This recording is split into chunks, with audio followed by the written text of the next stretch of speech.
paz do Senhor, hoje eu estou aqui com este livro, Perguntas Escatológicas Difíceis de Responder, do pastor Elias Soares de Moraes. Quem não conhece o pastor Elias, de tantos debates aí, né? E a proposta desta obra é reunir dúvidas recorrentes sobre os eventos do fim dos tempos e respondê-las à luz das Escrituras, buscando uma interpretação bíblica e acessível ao leitor.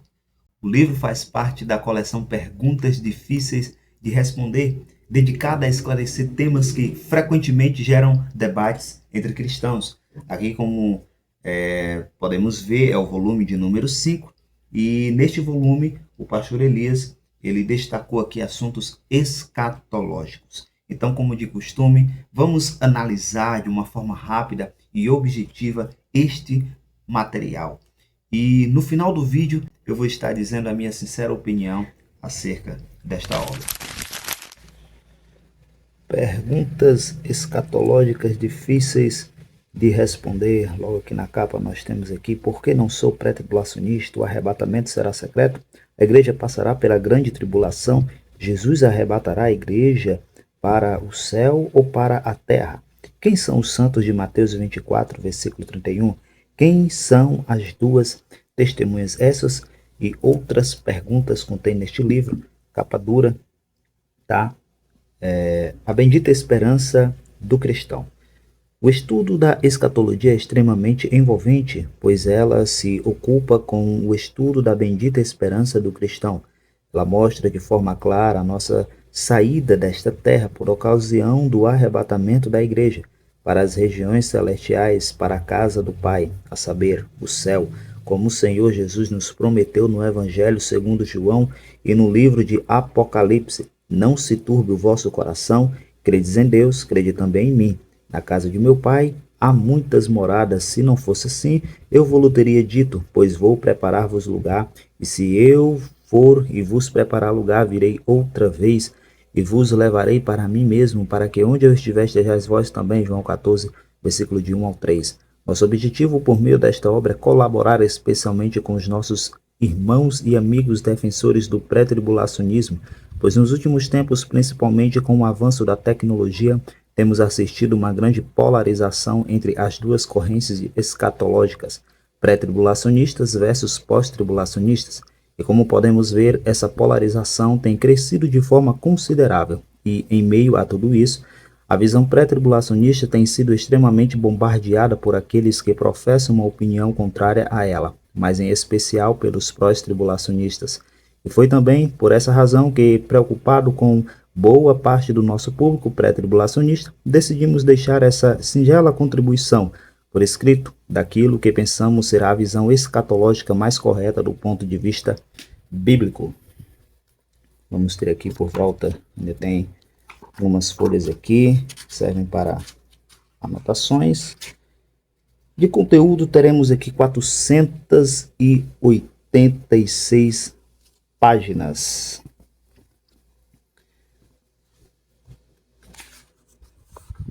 Temos aqui logo no início sumário. O sumário aqui é recheado.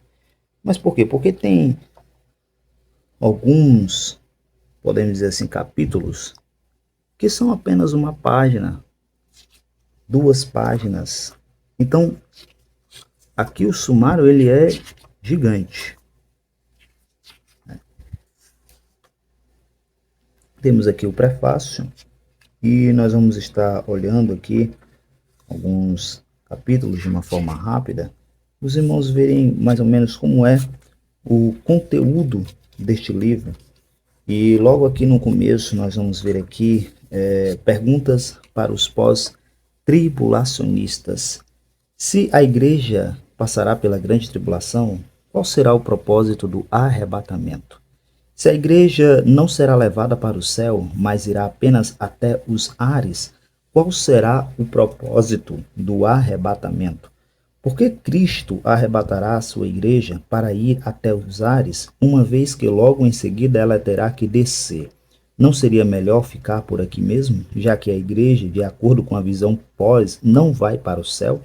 Se a igreja não vai para o céu, como defendem os pós-tribulacionistas, onde se encaixa a promessa de Jesus de levá-la para a casa do Pai, em João 14, 1-3? Se a igreja passará pela grande tribulação, em que momento ela será arrebatada para os céus, visto que depois da grande tribulação, a igreja não vai para os céus?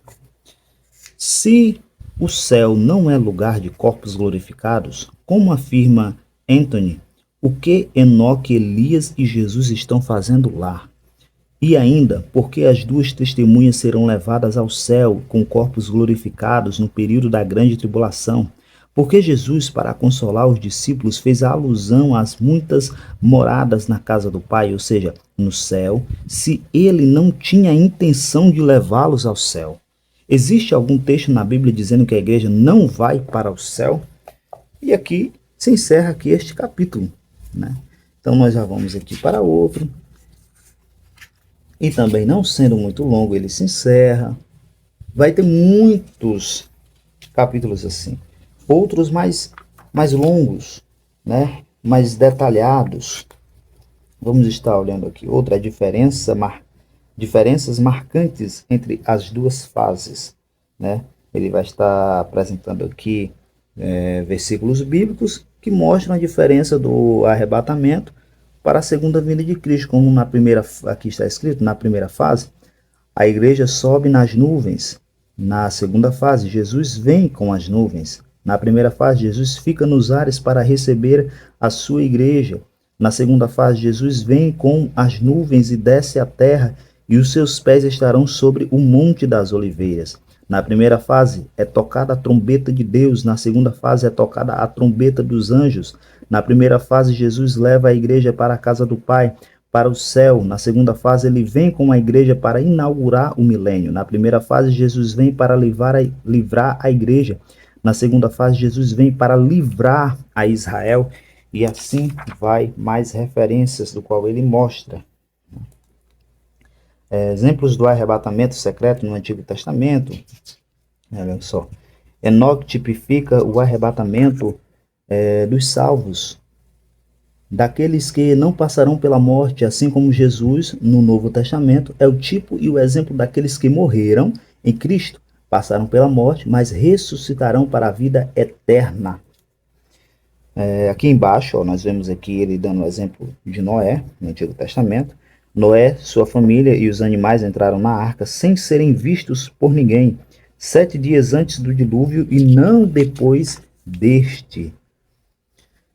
Noé não foi guardado estando dentro ou no meio do dilúvio, mas foi salvo antes do dilúvio acontecer. Logo, ele não estava no meio do dilúvio. Noé estava dentro da arca, sobre o dilúvio, ou seja, o dilúvio estava embaixo, matando os ímpios, e Noé, sua família e os animais estavam sobre as águas do dilúvio. A chuva que caía sobre a terra caiu sobre a arca, mas vale registrar que a chuva, por si só, não é o dilúvio. A palavra dilúvio vem do hebraico kabum, inundação, e inundação não é a chuva, mas sim o acúmulo das águas da chuva e das águas do grande abismo. Portanto, olhando por esse lado, entendemos que a salvação de Noé e sua família é o tipo do arrebatamento secreto, pré-tribulacional, onde a igreja estará em cima e os ímpios embaixo, sendo castigados aqui na terra por causa da ira de Deus, a saber, o derramamento da grande tribulação. Ló, sua esposa e suas 2 filhas foram tirados pelos anjos de Sodoma antes do juízo e sem serem vistos por ninguém. Vale salientar que os anjos cegaram os homens que foram até a casa de Ló e logo pela manhã tiraram Ló e sua família da cidade. Bem, este livro é uma boa obra introdutória. Percebi que alguns assuntos acabam se repetindo ao longo dos capítulos, enquanto outros são tratados de maneira relativamente breve, sem muito aprofundamento. Isso pode deixar o leitor com a sensação de que certas perguntas poderiam ter recebido respostas mais desenvolvidas.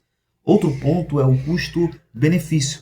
Considerando o preço do livro, acredito que seja possível adquirir outras obras de escatologia mais completas e aprofundadas. E isso não significa que o livro seja ruim, pelo contrário.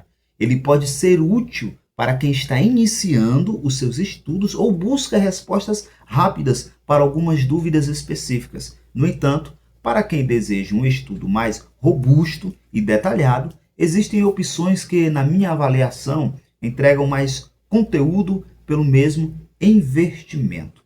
Então, se você gostou desse review, deixe o seu like, comenta, compartilha, passe a seguir o canal e até a próxima, se Deus quiser.